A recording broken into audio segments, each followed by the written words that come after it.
Hello, আসুন আজকে আমরা দেখব কিভাবে আমরা একটা ফোল্ডার ক্রিয়েট করতে পারি। এই যে আপনারা দেখতে পাচ্ছেন, এই যে এই পরিবেশটাকে বলা হয় ডেস্কটপ পরিবেশ। কম্পিউটার প্রথমে ওপেন করার পরে আমাদের এরকম একটা পরিবেশ আমরা দেখতে পাই। আসুন আজকে আমরা একটা ফোল্ডার তৈরি করা শিখব। আমরা প্রথমে মাউসের রাইট বাটন ক্লিক করব, ডেস্কটপের ফাঁকা স্থানে ক্লিক করে এখান থেকে পপ আপ মেনু থেকে নিউতে আসবো, নিউ থেকে ফোল্ডারে ক্লিক করব। ক্লিক করার পরে আমরা একটা নিউ ফোল্ডারের নাম আসবে, আমরা ব্যাক স্পেসতে মুছে দেব। দেওয়ার পরে আমরা যে নামে আমরা ফোল্ডারটা তৈরি করতে চাই ঠিক সেই নামটা আমরা এখানে লিখব। আমরা লিখলাম ASHIK, আশিক নামে একটা ফোল্ডার তৈরি করলাম। ঠিক সেইভাবে আমরা আবার ডেস্কটপে ক্লিক করলাম, করার পরে নিউতে ক্লিক করলাম, করার পরে আমরা কি করলাম, আবার ফোল্ডারে আসলাম। ফোল্ডারে আসার পরে আমরা ব্যাক স্পেস দিলাম। আমরা একটা ফটো নামে একটা ক্রিয়েট করব, তাহলে PHOTO ফটো নামে একটা ফোল্ডার তৈরি করলাম। আচ্ছা, আবার সেমভাবে আমরা যদি এখানে ক্লিক করি যে নিউ ফোল্ডার আবার মুছে দিলাম, দিয়ে আমরা লিখলাম VIDEO, ভিডিও নামে আমরা ফোল্ডার ক্রিয়েট করলাম। ঠিক তদ্রূপ আমরা আবার নিউ ফোল্ডার করে আমরা এখানে স্পেস দেব। স্পেস দেওয়ার পরে আমরা AUDIO অডিও নামে আমরা ফোল্ডার করলাম। এখন কোনো ফোল্ডার আমরা ক্রিয়েট করে ফেললাম, কিন্তু সেটা আমাদের মনের মতন বা হলো না, সেক্ষেত্রে আমরা সেম ফোল্ডারটাকে আমরা রাইট বাটন ক্লিক করব, করার পরে রিনেমে ক্লিক করব।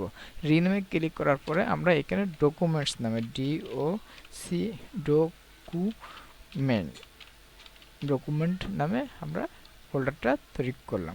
এন্টারও দিতে পারে, অথবা মাউসের রাইট বাটন বা সিঙ্গেল বাটন ক্লিক করলে আমাদের ফোল্ডারটা ক্রিয়েট হয়ে যাচ্ছে। এখন আমাদের এই ফোল্ডারটা ক্রিয়েট হলো। এখন আমরা চাচ্ছি প্রত্যেকটা ফোল্ডারটাকে একটা ফোল্ডারের ভিতরে আমরা প্রবেশ করব। তাহলে আমাদের ডেস্কটপের কন্ট্রোল বাটন, কিবোর্ড থেকে কন্ট্রোল এবং ফটো, ডকুমেন্টস, অডিও, এই চারটা ফোল্ডারটাকে আমরা এই ASIC নামে একটা ফোল্ডারের ভিতরে আমরা প্রবেশ থেকে আমরা মুভ করে দিতে পারি, মুভ হেয়ার। তাহলে আমাদের টোটাল ফোল্ডারটা আমাদের এর ভিতরে প্রবেশ হয়ে গেল। আমরা ভিউ বাটনে গেলাম, ভিউ বাটনে যে আমরা লার্জ আইকন ক্লিক করলে আমরা ফোল্ডারগুলোকে বড় আকারে দেখতে পারবো, বড় সাইজ আকারে। আচ্ছা, এখন আমরা এর ভিতরে বিভিন্ন ফাইল, ফটো, ডকুমেন্টস ইত্যাদি আমরা এর ভিতরে সংরক্ষণ করে রাখতে পারি। ঠিক আছে। আচ্ছা, এখন আমরা চাচ্ছি এই ফোল্ডারটা আমরা অন্য এক জায়গায় সংরক্ষণ করব। ঠিক আছে। তাহলে অন্য জায়গায় সংরক্ষণ করতে গেলে আমাদের কম্পিউটার ধরেন ডেস্কটপ থাকে, ডেস্কটপ যে কম্পিউটারটা আছে, যে এই পরিবেশটা আছে, এইখানে যদি কোনো উইন্ডোজ ক্র্যাশ করে বা অন্য কেউ যদি ওপেন করে, তাহলে আপনার এই ফাইলটা একজন খুলতে পারে বা ডকুমেন্টসগুলো দেখতে পারে, সকল কাছে উন্মুক্ত হয়ে থাকছে। তাহলে আপনি কি করবেন, এই ফোল্ডারটাকে আপনি অন্য এক জায়গায় কাট বা কপি করে, বিশেষ করে যদি এখানে কপি করলে হয় কি, এখানে একটা থেকে যাবে এবং আরেকটা লোকেশনে এটা পেস্ট হবে, এটা কপি হবে। কিন্তু আমরা চাচ্ছি যে না, আমরা কপি করব না, আমরা কাট করব।